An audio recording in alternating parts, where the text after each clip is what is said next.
रायगड जिल्ह्यातल्या खोपोलीजवळ महाड गावी अष्टविनायकातला चौथा गणपती आहे आणि गाभाऱ्यामध्ये प्रवेश केल्यावर रिद्धी-सिद्धीच्या मूर्ती या ठिकाणी दिसतात. त्यानंतर गणपतीची मूर्ती दिसते. मंदिराच्या चारही बाजूला 4 हत्ती आहेत. एका भक्ताला स्वप्नात देवळाच्या मागच्या तळ्यामध्ये पाण्यात पडलेली मूर्ती दिसली आणि त्याप्रमाणे त्या व्यक्तीनं शोध घेतला आणि ही मूर्ती मिळाली. तीच या मंदिरातली प्रतिष्ठापना केलेली मूर्ती आहे. मंदिरामध्ये दगडी महिरप आहे. गणेशाची मूर्ती सिंहासन रूढ आहे. उजव्या सोंडेची ही मूर्ती आहे. मंदिराचा हॉल हा 80 फूट लांब आणि 80 फूट रुंद आहे. शिखराची उंची 25 फूट आहे आणि ते सोनेरी आहे. शिखरावर नागाची नक्षी आहे. भक्तांना वर देणारा म्हणून त्याचं नाव वरदविनायक असं ठेवलंय.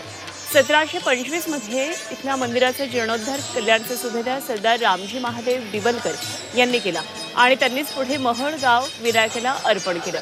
या देवळामध्ये एक नंदादीप अखंड तेवत असतो. असं म्हणतात की हा नंदादीप 1892 पासून अखंड जळतो आहे. गणेश चतुर्थी आणि माघ प्रतिपदा ही पंचमी म्हणजेच गणेश जयंतीपर्यंत या दिवसामध्ये उत्सव साजरा केला जातो.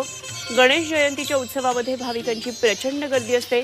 शिवाय अंगारकी आणि संकष्टी चतुर्थी या दिवशी या ठिकाणी विशेष पूजा केली जाते.